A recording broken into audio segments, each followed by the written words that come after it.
नमस्कार दोस्तों, मेरा नाम विनीत तिवारी और एक बार फिर से आपका मेरे चैनल फिन कार्ड सॉल्यूशन में स्वागत है।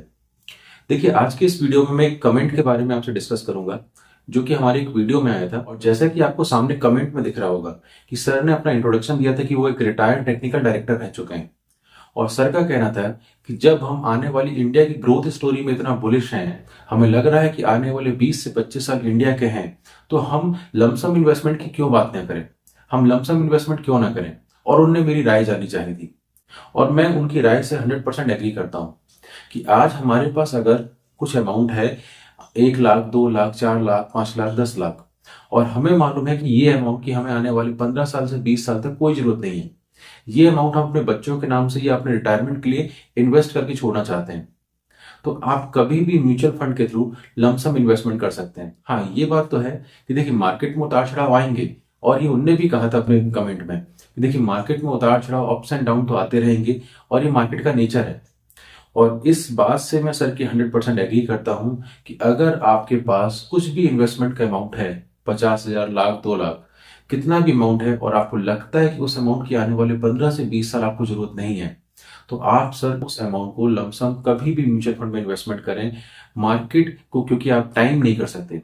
कोई भी बंदा, मैं हूं, आप हूं, या कितने भी बड़े एनालिस्ट के पास चले जाइए, कोई भी मार्केट को टाइम नहीं कर सकता यार आने वाले 5 महीने में मार्केट गिरेगा, आने वाले 6 महीने में मार्केट बढ़ेगा। हाँ, हम पास्ट के डेटा को देख के एक अंदाजा लगाने की कोशिश जरूर करते हैं, लेकिन ये गारंटी से कोई नहीं बता पाएगा कि मार्केट कब गिरेगा, कब बढ़ेगा मार्केट।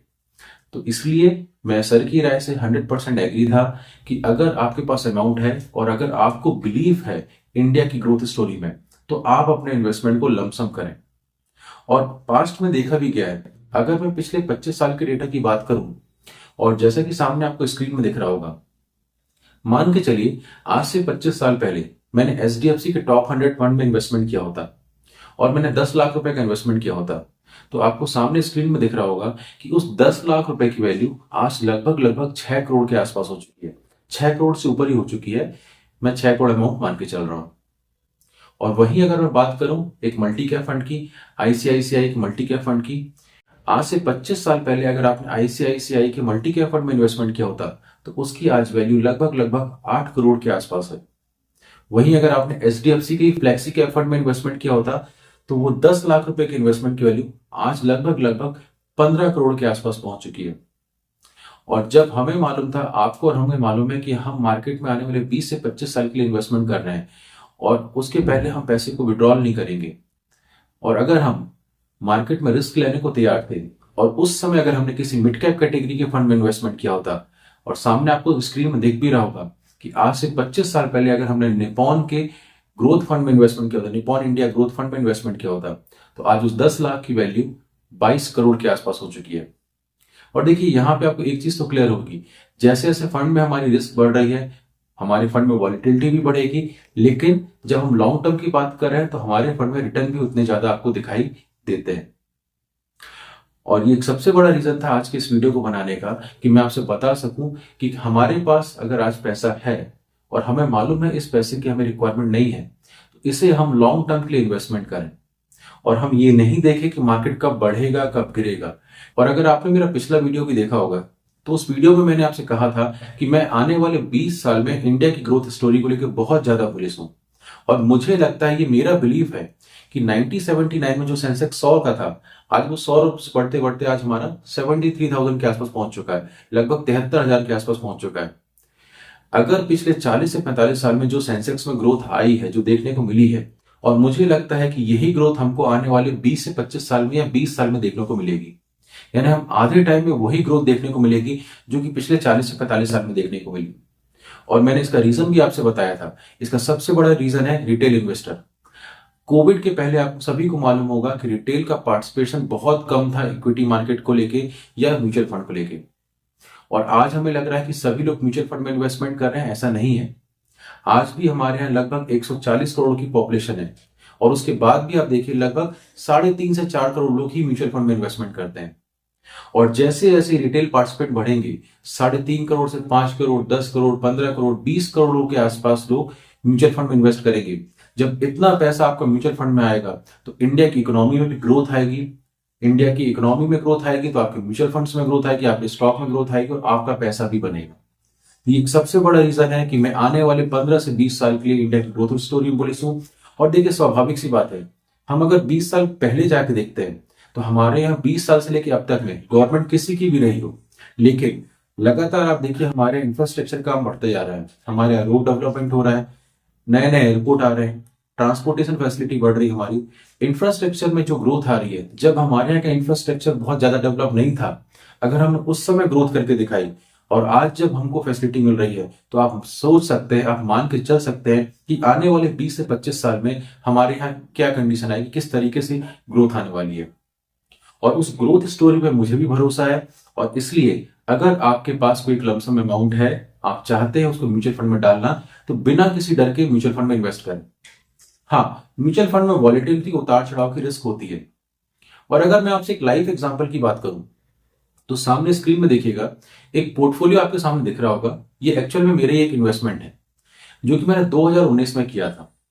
देखिए, 2019 में मेरा बेटा हुआ था, तो उसके नाम पे मैंने कुछ इन्वेस्टमेंट किया था। और सबसे पहला इन्वेस्टमेंट जो मैंने किया था, लगभग आपको दिख रहा होगा 95,500 रुपए के आसपास का था। ये इन्वेस्टमेंट की वैल्यू जब मैंने कोविड के ठीक पहले किया था, उस समय निफ्टी की वैल्यू लगभग आपको मालूम ही होगी 11,000 से 12,000 के रेंज में निफ्टी चल रहा था। और जैसे ही मैंने ये इन्वेस्टमेंट किया था, और उसके बाद आप सभी को मालूम है कि कोविड आ गया था, और कोविड के कारण इसकी वैल्यू गिरते गिरते गिरते लगभग 65,000 रुपए के आसपास पहुंच चुकी थी। यानी 95,500 का इन्वेस्टमेंट लगभग 65,000 रुपए के आसपास पहुंच चुका था। लगभग 35 से 40% की वैल्यू गिर चुकी थी।